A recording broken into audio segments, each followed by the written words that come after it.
Hey y'all, Rob the American here, and I am in Cambridge today. And that's because we have a get-together with the good folks at Beaucroft Watches. And if you don't know Beaucroft Watches, you're fixing to find out all about them. And while we're here, we're going to do a little watch prowling and look at some of the sites. So I hope you'll stick around.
Yeah, a lot of the touches in the architecture we've drawn inspiration from for many of our design details. For instance, here you'll notice a kind of ornate teardrop shape into a lot of the old architecture. You see it in sort of the entrances to colleges. We thought it was a very sort of elegant shape. That's kind of like your emblem? Yeah, exactly. Is that where we use that for our emblem, for our sort of signature.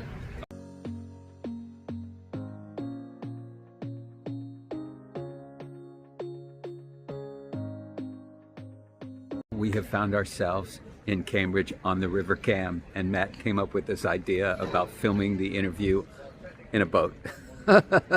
So get ready for anything. All right, y'all, I'm sitting on a boat at, what's the name of this river? River Cam. River Cam, how do you spell that? C-A, the River Cam in the middle of Cambridge. God only knows why. And I'm sitting, 100%. If we drown, if it ends tragically, this is the man for my estate to sue. Matt, thank you so much. Great to see you again. All right, so Matt and I met. Where did we meet? We met in Edinburgh. Oh, at yeah. the Red Bar Global. That's right. So I was at a watch function in Edinburgh. And if I remember correctly, we were eating and you just kind of came up to me and we just started chatting. And little did I know, y'all, at the time that I was talking to a watch mogul. And Matt has started the company Beaucroft Watches. Mm-hmm. All right. Did you grow up in Cambridge? I did not grow up in Cambridge. So originally I was born in Oxford, which I can't say too loud while we're here in Cambridge. Why? It's a rivalry. It is very much a rivalry. Okay. I mean, I'm Cambridge now. Okay. So that's okay. Transplanted. Yeah, exactly. But then I studied design in Brighton. Okay. So Brighton I kind of knew as my roots for a long time. And then I moved here about 15 years ago when I got into sort of engineering and product design. Very good. And the watch world, Beaucroft, number one is, where did the name come? Where did the name come from? So when we were first starting out, we really liked the expression "beautiful creations of time." So we took that and kind of condensed it down to become Beaucroft, and we thought we'd treat that as kind of our mission of what we're going to create. You know, beautiful pieces that capture time for people. Very good, very good. And in terms of your own watch experience, have you always been into watches, or is this something? Yeah, I said I've come in and out of it. So I had that kind of classic case of having some my grandfather's watches, having never met him personally. So I always kind of had these as these sort of shiny objects that were very special and kind of were the only essence I had of that person, having never met them. Wow. So I always kind of had that. I made some terrible mistakes, made some awful purchases as a kid. as we all have. I don't even want to think about that. But I think they've always been key to celebrating something or marking particular milestones. So I got my first proper watch was a Max Bill Young'uns that I got from my now wife. Very classic, very Bauhaus, very sort of traditional, quite dressy. But that was a bit of a gateway watch for me. Okay. Definitely sold quite a lot when starting the business. Me and Karen both sold a fair bit. Yeah. We should mention. So you have a partner. I do. Yeah. My business partner, co-founder, Karen. So he's always been a collector and a dealer of watches and other sort of antiques and goods. Right. Okay. And we actually met through our wives, who were best friends. And really? When we realised we were both into watches, we became those really annoying guys that kind of sit in the corner and talk about serial numbers and boring things like that. The watch world folks will know this because everyone else would be horrified by all this. But yeah. And when did y'all actually begin Beaucroft? Yeah, so I'd been a product designer for about 15 years. I designed everything from coffee machines, hair straighteners, medical devices. Working for another company? Working for other brands. Okay. Which was great. Kind of cut my teeth there, but it was very throwaway, products, things that you have for a couple of years and then move on. Right. But watches are the only thing that I've ever experienced that kind of mean more than the sum of their parts and sort of tell a story that you keep for a long time. So when did y'all actually start the company? Yeah, so officially we started in 2020. Unofficially, it was about 4 years before that. So y'all had been talking about it? We'd been talking, we'd been going round and round with designs, we'd been prototyping things, we'd been endlessly sitting in pubs and talking about what it could be and what we wanted it to be. Sure. We were going out to Bars and World, Salon QP, all those old shows to get a real feel for kind of what we liked, the designs that we were drawn to, and really use that to kind of distill what is it that we want our watch brand to be. Okay. We started in the pandemic, unfortunately. I was going to say 2020, March of 2020 is when the world stopped. Yeah. And how did that affect what? If I'm honest with you, I mean, obviously, no shows, no events, hard to really get yourself out there. Was the negative. However, there was a lot of positives in the sense, I think, one, as we know, people really got into buying watches online and sort of taking a bit more of a punt on a smaller brand. The people were buying a lot of watches at that time. And the other thing that happened for us was, obviously we had no home, nowhere to go, but a friend of ours runs the distillery in Cambridge and the gin distillery. Okay.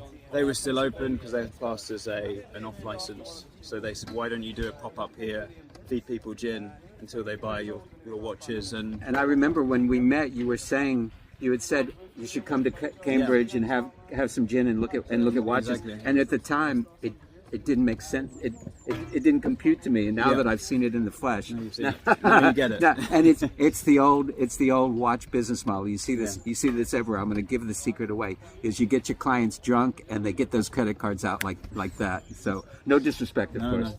No, it's completely fair. All right, so the bridge behind us, Matt, you had mentioned to me, and in fact, I think it was when we first met, when you showed me your first watches, that this was an inspiration to you.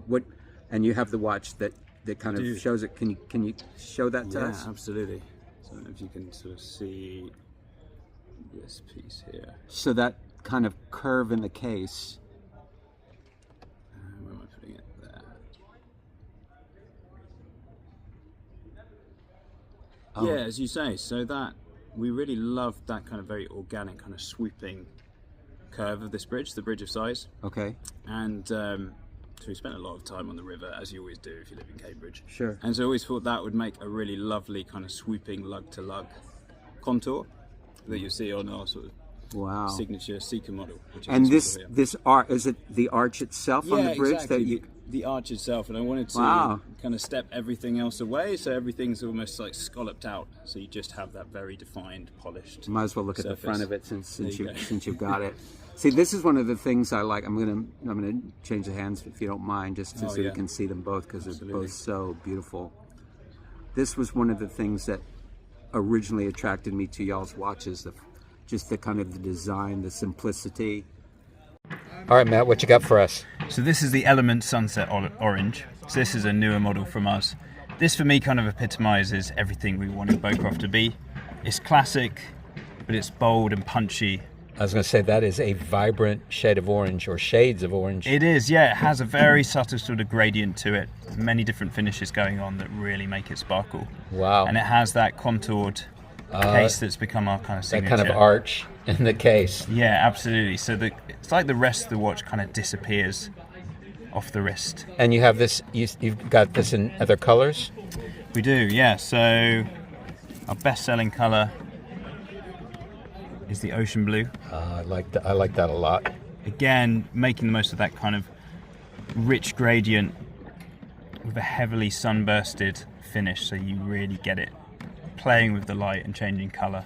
I'm a total sucker for gradient down. You got to know me a little bit, and then you've got. That I've got on my wrist. Oh, on your wrist.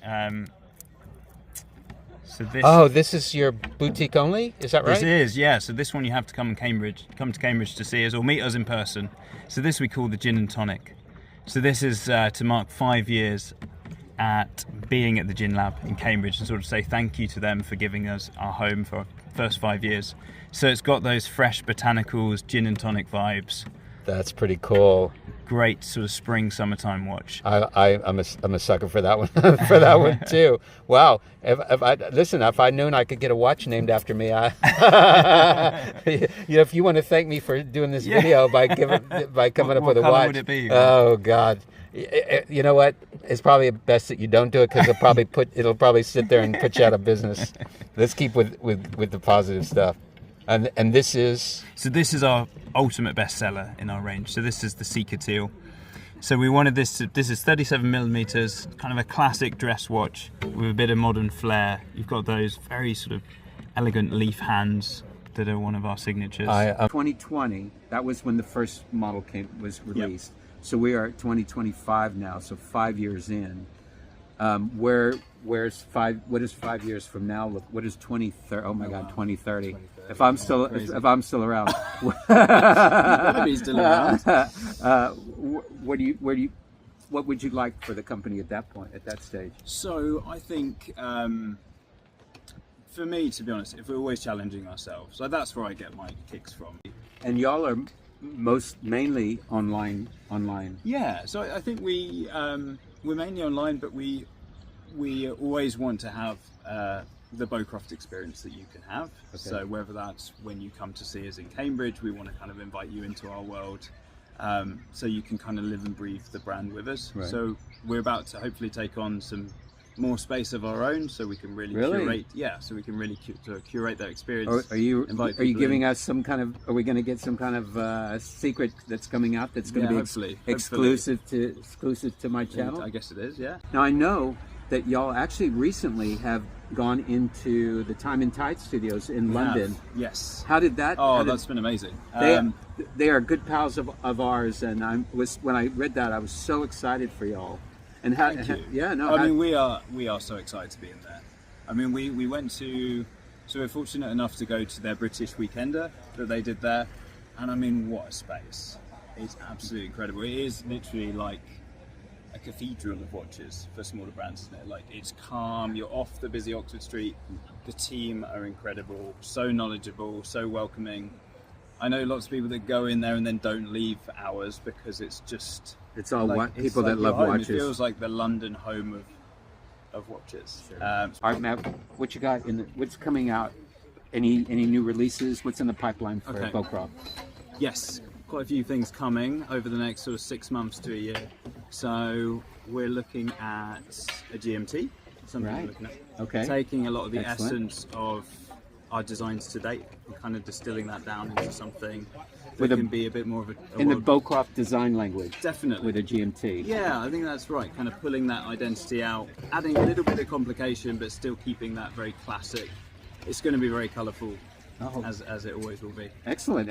Y'all heard it. Y'all heard it here first, folks. And then- So Matt, if you weren't wearing a Beaucroft watch on your wrist, what would you have on your wrist I hate to say it. in your own collection? I hate to say it, but the watch I've worn the most this week is the Gimlet. Right. I did pick one up at the show. So we're on talking. Watchmaker's Day, and I love that thing. And for those folks that don't know, Yeah. tell us a So little. the Gimlet is a Fears and Studio Underdog collaboration. So they did a 200-piece collaboration just for British Watchmakers Day. Which I showed y'all if you watch my You'd day. think it wouldn't work, two polar opposite brands in terms of design style. But my gosh, it really works. It is. I do love that piece. It is a very, very unique watch. But we're not here to talk about Fears watches or Studio Underdog watches. We love them, but not today. Not today, folks. And then the other question I have for you is Grail watch. Yeah. Do you have a Grail watch? Ooh, it's a tough question. There's so many on the list, but I have to admit, when Karen and I used to go out to Basel World, and we really kind of went all around everywhere and anywhere, the ones I always came back to were Arnold and Son. Right. Just so elegant, so much complication, yet so much simplicity in the way they lay out the dials. I've seen them, but I don't have a lot of exposure to them. And that, when you said that came out of nowhere. I'm surprised that. Wow, that's interesting. I think it was like you were saying, like until you get something like that on the wrist and you look at the finishes, but you look at still the clarity of the watch, is absolute dream.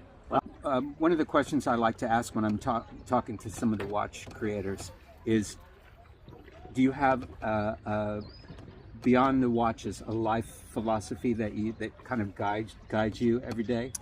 Okay, so I think do something you love and stay curious has always been something that's really stuck with me. When Karen and I were talking about starting Beaucroft, I was working for a number of big corporate brands, designing products for them. There wasn't a lot of love for those products. It was just, need to hit the numbers, need to get something out. Right. Karen was working in financial technology, commuting to London. Y'all were basically caught up in the rat race, so to speak. And you know when you're doing something that you don't love. And I'm so glad we made the jump and just went after something that we love doing. My daughter was born around about the same time that we decided to take the plunge on Beaucroft, and I think that just kind of inspired us that if you're going to have so much time away from family and doing something every day, make sure it's something that you enjoy. Very good. That's some life philosophy for all of us. Excellent. Thanks for sharing that. I think our boat trip is coming to an end. We've worn out our poor JJ who's driving the boat here. He's given me dirty looks, but he's been a good sport. All right. What's the best way for folks to find out about you and about Beaucroft? What's your website? So beaucroftwatches.com is our website.